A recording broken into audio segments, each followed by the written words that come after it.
E aí, gente, beleza? Tudo bem? Espero que vocês estejam bem. E já de início aqui, vou pedir desculpa pra vocês por não ter conseguido postar a Terça Geológica ontem. Só que como eu escrevi na comunidade, né, na aba da comunidade aqui do canal, eu acabei me confundindo, porque ontem foi dia de São João Paulo II. Só que eu já fiz uma Terça Geológica sobre ele. Aí não consegui postar ontem. Então só irá sair semana que vem. Semana que vem vai sair sem falta. E hoje eu fiz um vídeo mais no improviso, né? Quer dizer, quero fazer mais um vídeo no improviso, porque uma coisa que eu acabei notando é que uma das minhas últimas postagens na aba de comunidade foi assim: qual camisa vocês iriam escolher? Aí tinha lá 3 opções. Só que a mais votada de longe, e inclusive foi a que eu votei, foi uma camisa que era assim: pro-life, pro-God, pro-gun. E tipo assim, eu acabei notando que eu já fiz um vídeo falando dos melhores argumentos contra o aborto, ou seja, a favor do pro-life. Meu último vídeo foi provando racionalmente que Nosso Senhor Jesus Cristo está na Santa Eucaristia, então é o pro-God. Porém, eu não fiz ainda um vídeo falando sobre a questão do armamento. E eu, aqui como de costume, fiz uma lista aqui, porque eu separei 6 argumentos a favor. Então iremos começar aqui, no qual acredito eu que o mais fundamental de tudo é o seguinte, né, que já é o meu primeiro argumento. Bem, a gente sabe que o mal existe. Isso é uma coisa que qualquer adulto sabe. Na verdade, qualquer adolescente sabe. Portanto, é um direito natural de todo indivíduo poder se proteger, poder se defender. Isso é uma coisa que faz parte da lei natural. Todas as pessoas têm sim o direito à vida. Portanto, se um outro indivíduo ameaça nossa vida, a gente tem sim o direito, claro, em último caso, de tirar a vida dessa pessoa, porque ela está ameaçando nossa vida e a vida de outros. Então, o primeiro ponto aqui é o direito natural. Todas as pessoas têm o direito de se defender. É uma coisa básica, é uma coisa fundamental. E você negar isso é uma coisa doentia. E acredite, tem sim muitas e muitas pessoas que negam isso. Na verdade, todos aqueles que são favoráveis ao desarmamento tecnicamente negam esse direito. Por quê? Um outro fato que é conhecido por todos é de que os bandidos estão pesadamente armados. Isso é uma coisa que basta você ver, por exemplo, o filme Tropa de Elite, no qual o Capitão Nascimento, no início do filme, descreve como que é a situação do crime no Rio de Janeiro.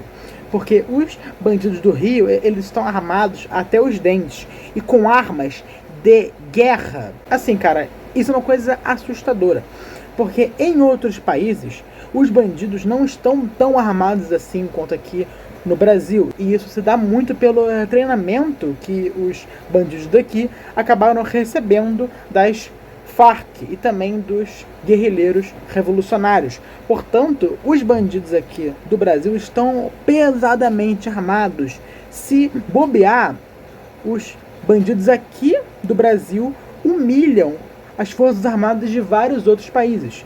Portanto, nós, os civis, cidadãos de bem, nós não temos essas armas, porque o governo, especialmente o governo atual, tira isso de nós, nos priva disso. Então, ao mesmo tempo que o crime está pesadamente armado, a gente não tem direito a nenhuma arma. Portanto, o direito básico que tecnicamente, entre muitas aspas, era para ser fornecido e garantido pelo Estado, não é garantido. Nós não temos esse direito. Inclusive, se você tirar a vida de um bandido por justa causa, você vai sofrer um processo inacreditável. Vocês lembram do caso daquela mulher que era policial militar que assassinou um bandido em frente a uma escola para defender as crianças, e ela foi pesadamente acusada de todas as coisas possíveis? Portanto, os bandidos aqui do Brasil têm uma larga vantagem sobre nós. Então a primeira coisa aqui é que nós temos que garantir esse direito. Nós temos sim o direito de comprar armas e de carregar armas, porque nós temos o direito à vida. O mal existe, os bandidos estão armados e nós não. Portanto, cadê o nosso direito? O direito à vida, à proteção. É claro que ninguém quer matar ninguém. Pelo amor de Deus, não quero de maneira nenhuma que ninguém tenha sua vida ameaçada por nenhum bandido. Mas caso aconteça, e pode acontecer, especialmente aqui no Brasil, a gente tem que estar preparado. E atualmente nós não estamos. Então esse é o primeiro argumento. Agora a segunda coisa é um outro fato. Isso inclusive é um fato que tem dados. Eu aqui anotei os dados que eu usei na minha pesquisa, que é: os bandidos, praticamente todos, assumem que tem um forte medo de encontrarem civis armados. Segundo o Departamento de Justiça dos Estados Unidos, 74% dos bandidos afirmam que eles evitam invadirem e ocuparem moradias e casas ocupadas porque eles têm medo de serem alvejados, de levarem tiro, porque lá tem muita chance do civil que está morando, que está ocupando aquela casa, estar armado. Então aqui no Brasil esse medo não existe, porque o bandido, ao invadir uma casa, ele sabe que a vítima não vai estar armada, porque olha só, são pouquíssimas pessoas aqui no Brasil que têm o direito à arma. Agora, nos Estados Unidos, que é o país mais armado do mundo, muitos lá têm arma em casa. Portanto, os bandidos assumem terem medo de invadir. Agora, outro dado aqui é que 57% dos bandidos lá nos Estados Unidos afirmaram que eles têm mais medo de enfrentar uma vítima armada do que de enfrentar um policial. Só para você ter uma ideia. Então é um fato. Os bandidos têm medo. Agora o terceiro argumento é que é um fato. Segundo todos os dados, os países mais armados e as cidades mais armadas sempre apresentam uma segurança melhor. E olha aqui alguns dados. E já que eu só falei dos Estados Unidos, vamos falar agora do Brasil. No Brasil, como vocês muito bem já sabem, em 2003 foi feito o Estatuto do Desarmamento. Porque antes, o Brasil ele era mais semelhante aos Estados Unidos no quesito do direito às armas. Era muito mais fácil você comprar uma arma antes de 2003 do que depois. E olha só que curioso, o maior argumento das pessoas favoráveis a esse Estatuto do Desarmamento afirmavam que se as armas fossem proibidas, os crimes iriam reduzir e as mortes por armas iriam reduzir. Mas olha que curioso, 9 anos depois desse desarmamento foi feito um estudo, foi feita uma pesquisa e os homicídios aumentaram 1,3% 9 anos depois do desarmamento em comparação com os 9 anos anteriores a ele. Outra coisa também é que os homicídios no Brasil, antes de 2003, 66,23% deles eram feitos com armas de fogo. Só que após o Estatuto, esse número passou a ser 70,83%. Ou seja, os crimes por arma de fogo e os crimes no geral só aumentaram depois que as armas foram proibidas. Por quê?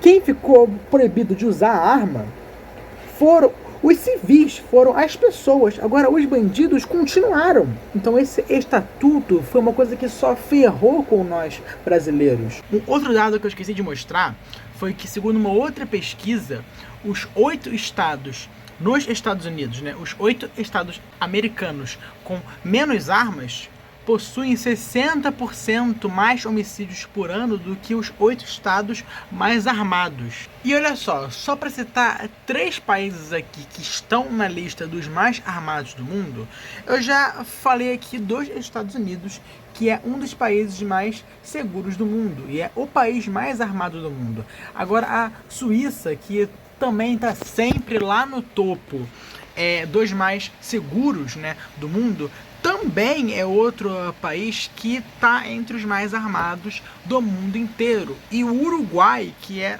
talvez o país da América do Sul mais seguro do mundo, é também o país da América do Sul com mais armas nas mãos de civis. Portanto, está clara os dados, está muito óbvio que aumenta sim a nossa segurança. E aqui um outro dado, de novo nos Estados Unidos, é que 32% das tentativas de estupro são consumadas. Só que esse número cai para 3% quando as mulheres vítimas estão armadas. Ou seja, o armamento civil ajuda especialmente as mulheres. E você vê aí as feministas, todas elas são contra o armamento. Mas ora, as senhoritas não defendem as mulheres? Por que então vocês são contra a mulher ter uma arma? Eu acho que a mulher de bem, todas elas deviam ter uma escopeta em casa, no mínimo assim. E aí você vai dizer assim, Gabriel, mas que extremismo? Extremismo é você defender bandido. Extremismo é você não deixar a mulher ter uma arma e aí aumentar os estupros. Extremismo é você deixar a mulher ser estuprada, ser violentada porque você não deu uma arma a ela. Isso que é extremismo, não o que eu estou defendendo aqui. Agora, outra coisa também, o quarto argumento, querendo ou não, o armamento aumenta os empregos. Como assim? Bem, a indústria de armamento que fabrica armas, em um país mais armado, que tem a legalização para ter as armas de fogo, vai sim aumentar os empregos porque vai trazer mais dessa indústria para cá. E essa indústria, ela é quase nula aqui no Brasil. Se você tira esse estatuto do desarmamento, aumenta os empregos, portanto, melhora a economia. Agora, a quinto argumento é que os civis usarem armas, terem armas, né, os cidadãos, eles com armas não só se protegem contra os bandidos, mas eles se protegem especialmente contra o Estado. Porque o Estado, na história humana no geral, foi responsável pelas maiores atrocidades da história humana. União Soviética, Alemanha nazista e tantos outros exemplos aqui, porque eu só citei os que houveram nas mortes, mas, sei lá, China maoísta, todos esses que houveram milhões de vítimas, isso poderia ter sido evitado ou ao menos reduzido se os civis estivessem armados. Qual foi a primeira coisa que Hitler, Stalin e Mao Tse-tung fizeram? Tiraram a arma do povo. Foi a primeira coisa que eles fizeram. Por quê? Porque o Estado inchado, o ditador, não quer que o povo tenha arma, porque tem medo. Como é que ele vai controlar os caras assim? Um governo que tem um povo armado não consegue controlar e escravizar seu povo. Já ouviram a frase? Um povo armado jamais será escravizado? É justamente por conta disso. Se os judeus estivessem pesadamente armados, não teriam morrido 6 milhões. Ia sim ter morrido muitos, mas muito menos. É porque eles não estavam armados. Agora, o sexto argumento vai ser um contra-argumento, porque tem muita pessoa que afirma assim, mas se as pessoas andarem armadas, vai ter muita briga. Os vizinhos, quando forem discutir, vão dar tiro um no outro. Nas brigas de torcida vai ter muito tiroteio. Aí eu digo o seguinte, nós já temos armas. A faca aqui em casa é uma arma letal. Martelo, isso tudo são armas pesadas. Vidro soco inglês, aí você vai dizer assim, se nós já estamos armados, por que então você quer armar os outros? Ora, nós sim, já temos armas, só que as nossas armas são inferiores às armas dos bandidos e às armas do Estado. Por isso que, apesar de que nós já temos armas letais, são todas armas brancas. Agora, os bandidos e o Estado têm armas de fogo, então nós também temos que ter arma de fogo. Então, tipo assim, se os vizinhos vão atirar um no outro, se as torcidas vão acabar fazendo tiroteio, meu amigo, isso já acontece, porque nós já temos armas. Se um vizinho quer matar o outro por causa de uma discussão, ele pode fazer isso hoje, porque ele pode usar uma faca, ele pode usar um martelo, ele pode usar várias coisas. Então não vai assim piorar, digamos assim, porque quem faz isso, quem mata o outro por motivos banais, por uma discussão, por causa de futebol, são criminosos, são bandidos. Então não adianta, porque isso vai continuar com arma ou não. E é isso, gente. Esses são os 6 argumentos. Espero que vocês tenham gostado. Deixe a sua opinião aqui nos comentários, se você é a favor ou contra. Mas vou só pedir a todos para que sejam educados e usem bons argumentos, tanto se vocês forem a favor, tanto se vocês forem contra. É isso, pessoal. Até o próximo vídeo. Valeu. Tamo junto.